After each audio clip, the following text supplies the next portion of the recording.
여러분은 어린 시절 꿈꾸던 어른이 되었나요?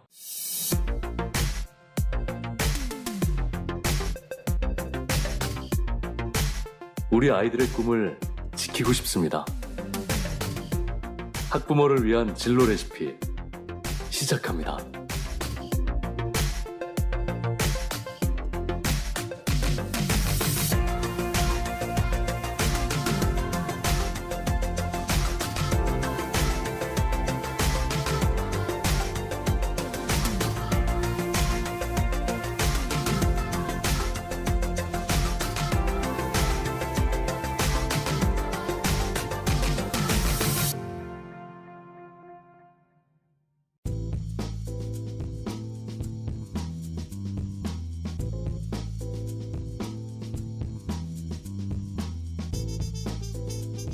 안녕하세요. 진로 레시피 민신태입니다. 제가 영화 대사 하나 읽어보겠습니다. 탐욕은 좋은 것입니다. 탐욕은 옳고 통합니다. 탐욕은 진화하는 정신의 본질을 붙잡아 명확하게 해줍니다. 삶, 재물, 사랑, 지식에 대한 탐욕은 인류를 윤택하게 하고 고장난 미국 기업들을 살릴 것입니다. 이 대사는 1997년에 개봉한 영화 월스트리트에서 고든 게코, 마이클 더글라스가 했던 역인데요. 고든 게코의 대사입니다. 고든 게코가 누구냐? 이 사람은 이제 맨손으로 정상에 오른 자본가입니다. 정보 없이는 절대 투자하지 않고요. 돈 되는 정보라면 불법도 마다하지 않는 그는 주식, 부동산, 그림, 권총, 심지어 카페트까지 손대서 돈을 법니다. 그리고 손대는 것마다 값이 훌쩍 오르게 하는 재주를 갖고 있는 냉혈한 자본가입니다. 그리고 그는 이런 명대사도 남겼습니다. 나는 창조하지 않아 단지 소유할 뿐이야. 저희 진로 레시피를 즐겨 들으시는 청취자분이라면 이런 방송 인트로가 굉장히 낯설게 느껴지실 겁니다. 하지만 아이들과 진로에 대한 대화를 나누기 위해서는 올바른 정보와 철학이 있어야 할 것 같아 오늘 방송을 준비했습니다. 이 방송을 듣는 친구들 중에는 금융 분야에서 일을 하고 싶은 분도 있을 겁니다. 그런데 저희가 마주하는 금융 관련 직업의 이미지는 앞서 이야기한 영화나 드라마에 자주 출몰하는 남자 주인공들로 인하여 굉장히 냉혈하고 돈만 사랑하는 사람들이 주류를 이룹니다. 그래서 자녀들의 진로 상담에서 자주 예외되고 모른 척하게 되는 내용일 수 있는데요. 오늘은 이런 선입견을 없애보도록 저희 진로 레시피가 준비하였습니다. 지난 시간에 이어 정국 변호사님을 모시고요. 펀드 매니저 그리고 금융인에 대해서 한번 알아보도록 하겠습니다. 변호사님 안녕하세요. 네, 안녕하십니까. 정국입니다. 지난 시간에는 이제 어떻게 변호사님이셔가지고 저희가 법조인 되는 과정이라든지 또 굉장히 공부를 잘해야만 할 수 있는 또 직업에 대한 공부법에 대해서 그냥 개인적인 체험을 여쭤봤습니다. 근데 오늘은 금융인에 대한 어떻게 보면 펀드 매니저에 대한 직업을 제가 여쭤보게 되는데요. 청취자분들이 변호사가 웬 금융인이냐라고 이제 생각을 하실 것 같아요. 그래서 네. 좀 잠시 하시는 일들 중에 금융 관련 일에 대해서 조금 말씀을 좀 부탁드릴게요. 네, 제가 말씀드리자면요.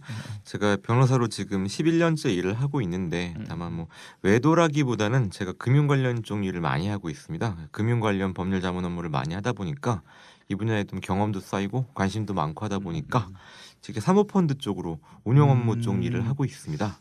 그러다 보니까 이게 변호사와 펀드 매니저의 경계선상에 있는 일도 많이 하고요. 그런 부분에서 펀드 매니저에 대해서도 어느 정도 소개를 해드리고 설명을 해드릴 수 있을 것 같습니다. 변호사님이신데 또 펀드 매니저를 하신다 그러면 돈 많이 버실 것 같습니다. 많이 벌고 싶어 하고요. 그러니까 다른 직업에 비하면은 네네. 금융 쪽에 계신 분들이 돈을 많이 버시는 건 맞는 것 같아요. 예. 뭐 볼 수 있냐면은 그 여자 아나운서들 결혼하면은 상대방은 다 항상 금융인이 있더라고요. 그렇죠. 펀드 매니저더라고요. 네. 예. 그래서 이제 그 여자 연예분들 얘기가 나와서 하는 얘기인데 또 이런 것도 있어요. 아침에 드라마나 이렇게 아침에 나오는 드라마라든지 대부분 실장님들이라든지 네. 이제 흑수저인데 외국 갔다가 돌아오는 남자 주인공들은 대부분 금융인들이에요. 네. 되게 이런 건데 주변에 이제 그런 분들을 실제로 마주하시잖아요. 같이 옆에 앉아 계실 수도 있고. 네네. 금융인들은 정말 이런 성격을 소유해야만 합니까? 금융인들 보고 냉혈한 이렇게 얘기를 하는데요. 네.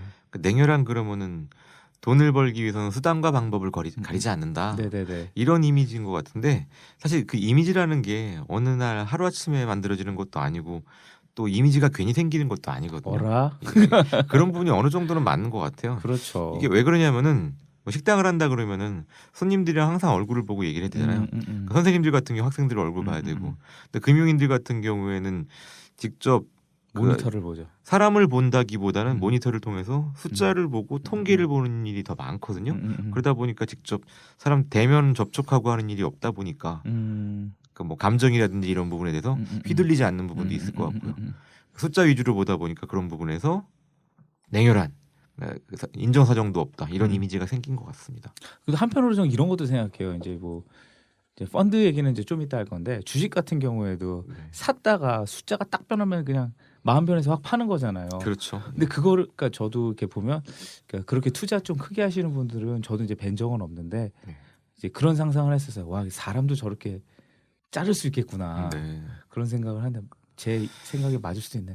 그런 그러니까 칼질을 맨날 하다 보니 익숙하다. 그 부분이 그 틀린 얘기라고 할 수가 없는 게 예컨대 우리는 어떤 회사에서 사람을 해고한다고 하게 되면은 저 사람이 실직하게 되면 저 사람의 가족 부인, 자녀들 앞으로 저 사람 어떻게 살 것인지 이런 부분을 걱정한단 말이에요. 근데 회사에서 구조조정 업무라든지 금융 업무를 담당하시는 분들은 그 부분을 비용으로 보거든요. 그러니까 저 사람이 해고하게 되면 그거로 인해서 줄어드는 비용이 얼마인지 이런 부분을 보다 보니까 감정적인 부분에 일부러 외면하는 부분도 많고요. 그런 부분에서 뭐 냉혈한 일 아까도 말씀드렸지만 그런 부분이 얘기가 괜히 나오는 건 아니죠.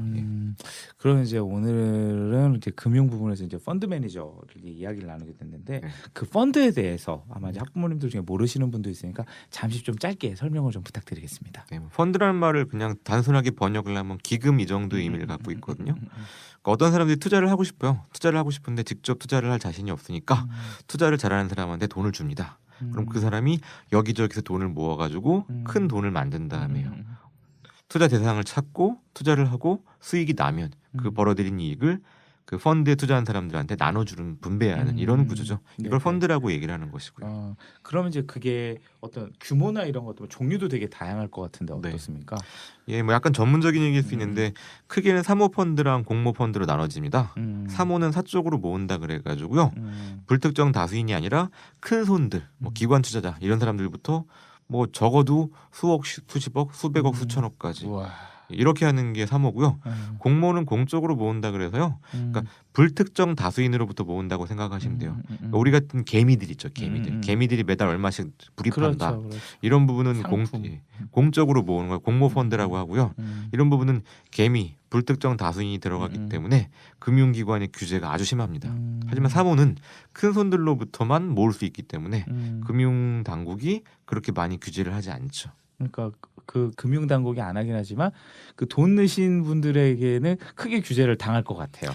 그렇죠. 그분들의 등살이라는 것도 그렇죠. 한편으로는 또 제가 아까 금융은 냉혈한이라고 얘기를 했는데 그분들의 등살에 시달리지 않으려면은 투자 대상에 대해서는 냉혈한이 돼야 되는 거죠.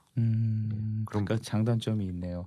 그러니까 공모 같은 경우에는 대다수의 돈을 받다 보니까 나라에서 조금 관리가 들어오는 거고 사모는 개인적인 투자니까 그 개인들의 통제를 받는 거다 이렇게 운영을 하시는데 그런 걸 이해하면 될 것 같습니다. 그렇다면 이제 이렇게 다양한 공모랑 사모펀드가 있는데 이 운영하는 펀드 매니저가 되는 과정은 어떻게 되는 건가요? 그러니까 뭐 학생들 같은 경우는 막연히 펀드 매니저가 돈을 잘 번대다, 잘 번다고 하더라, 영화 보니까 멋있더라. 그래서 펀드 매니저가 되고 싶다 이렇게 또 생각을 하시는 분들도 있는데 결국 펀드 매니저라는 건 금융 쪽 일이기 때문에 결국 일단 금융 쪽에 발을 들여놔야 돼요. 우리가 알고 있는 뭐 은행 이런 거 증권회사 이런 쪽도 금융 쪽일 수 있지만 그러니까 그쪽으로 일단 발을 들여놔야 되는 것이고요. 근데 그 중에서도 펀드 매니저로 가서 성공한 사람들은 많지가 않거든요. 일단 그 대학교 때 뭐 수리학적인 지식이 필요한 부분이라든지 혹은 뭐 경영학적 지식이 필요한 부분 이런 분야에 전공을 하시면 좋을 거고 또 이 분야를 원하는 사람들이 워낙 많기 때문에 남들과 다른 무언가가 있어야 돼요. 그런 부분이 있어서 자격증이 어느 정도 절대적인 요소는 아니지만 메리트가 될 수 있을 것 같아요. 아까 말씀드린 대로 변호사 자격증도 그 메리트가 있을 것이고 그다음에 회계사 CPA라고 부르거든요. 그리고 한국 회계사는 어려운데 미국 회계사는 쉬워요. AICPA라는 것도 있고요. 미국 회계사는 쉽습니까? 예, 한국 회계사만큼 어렵진 않아요. 아, 네. 네네네. 그리고 또 CFA라 그래가지고 뭐 공인 재무 분석사라 그래가지고 전 세계적으로 그 재무 분야에서 인정받는 자격증이 있습니다. 그러니까 경영학과 학생들이 이런 거 준비하시는 분들 많거든요. 많죠. 그런 자격증을 따게 되면은 금융권 쪽에서 볼 때 내가 지원을 했을 때 어필할 수 있는 부분이 크겠죠. 그럼 펀드 매니저가 되긴 자격증은 따로 있는 건 아닌 건가요? 그쵸. 뭐 펀드 매니저라는 게 뭐 변호사나 의사처럼 이거 딴 사람만 할 수 있다가 아니라 남의 돈을 굴려서 더 많은 수익을 내주는 사람이 훌륭한 펀드 매니저거든요. 별다른 자격증은 없죠. 근데 그 남의 돈을 굴린다. 굴린다. 네. 남의 돈을 굴린다라고 했을 때 네. 이게 이제 굉장히 이제 부담도 스럽고요. 이게 네. 그러니까 남의 돈이라고 한다면 한 명의 돈이 아니잖아요. 이게 분명히 이제 눈덩이도 클 것 같은데 이걸 네. 이제 굴리기 위해서 굉장히 많은 상식 지식이 있어야 될 것 같아요. 뭐 경제 쪽, 법, 시사, 뭐 네. 정치 돌아가는 것도 알아야 돼. 왜냐하면 투자를 하려면 타이밍이라는 게 있어야 되니까 또 네네. 넣었으면 나와야 빠져나와야 되는 타이밍도 필요할 것 같아요. 그러니까 끊임없이 공부해야 될 것 같거든요. 그러면 이제 펀드 매니저가 공부해야 될 거는 어디서부터 어디까지인가요? 참 이 부분에 있어서는 참 경계를 짓기가 어려운 것 같고요. 일단 펀드 매니저로서 기본적으로 알아야 될 부분은 재무 분야 지식은 반드시 필요합니다. 그러니까 재무나 회계 분야 지식은 필요한데 그것만 가지고 펀드 매니저가 그 훌륭한 사람이 될 수 있는 뭐 유능한 펀드 매니저가 될 수 있는 건 아니고 통찰력이 필요하거든요. 통찰력이라는 거는 그 어느 한 분야를 꿰뚫어 보는 능력이에요. 근데 이것도 모든 분야를 다 알 수는 없기 때문에 예컨대 내가 의학이나 약학을 전공을 했다.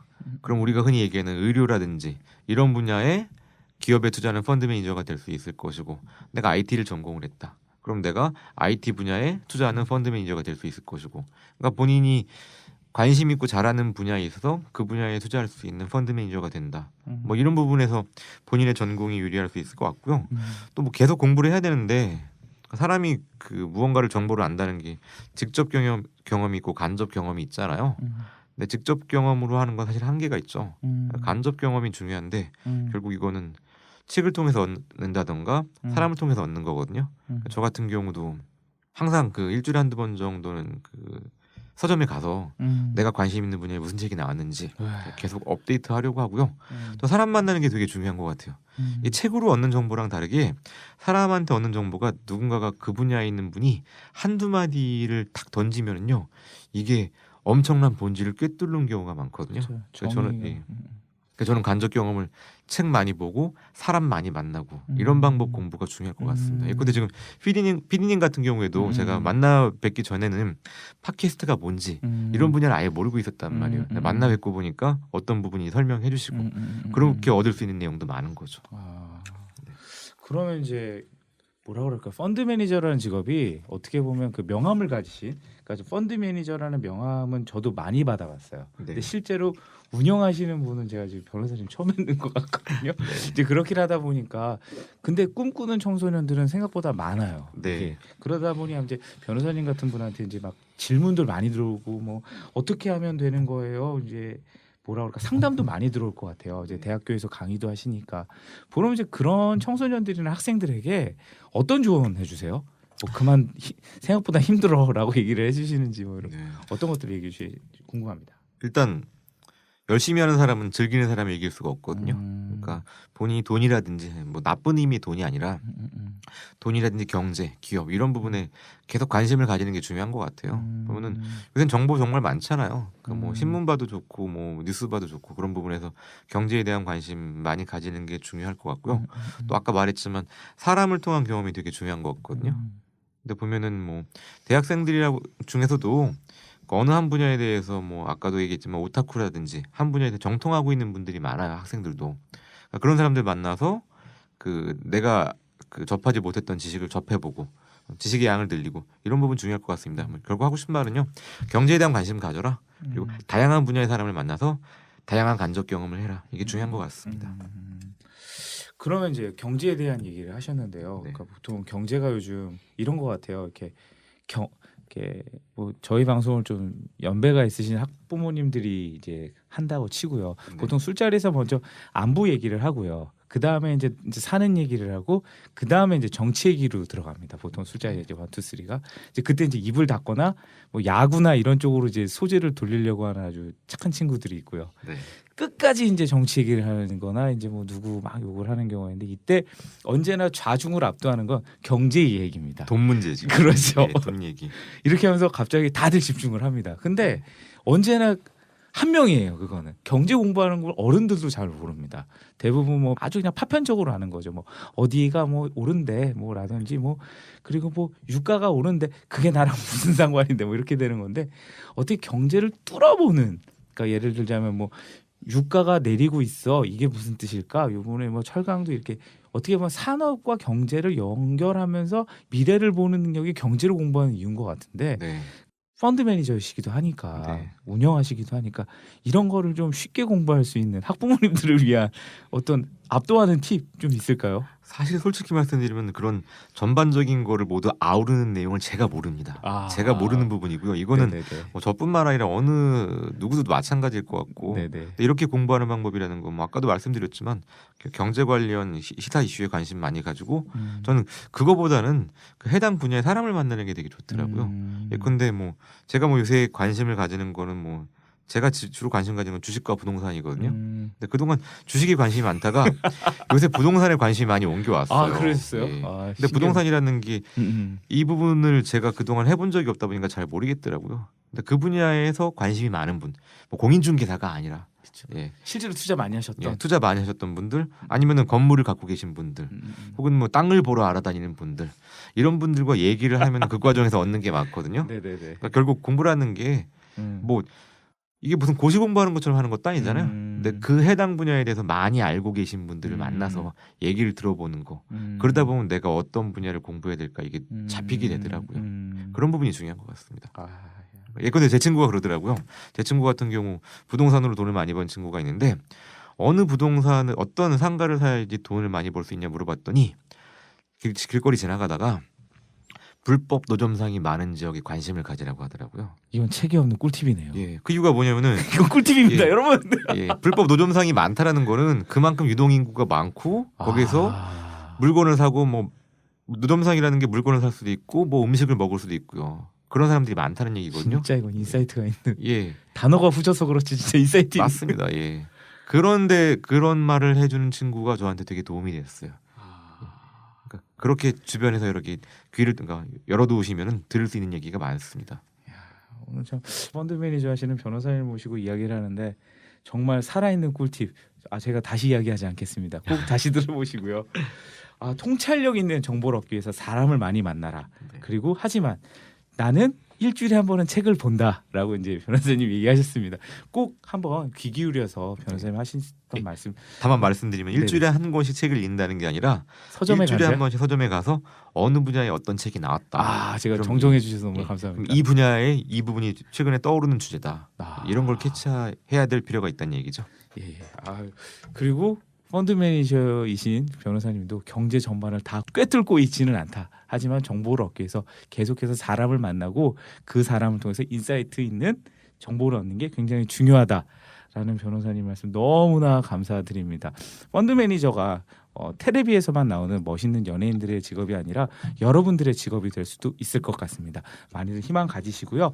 공부하시면서 주변에 있는 분들에게 많이 질문하시고 내가 원하는 분야, 내가 잘하는 분야는 어딘지 신문이나 뉴스를 통해서도 계속 확인하시면 여러분들에게 많이 도움이 되실 것 같습니다. 오늘 진로 레시피는 여기서 마치겠습니다. 감사합니다. 감사합니다.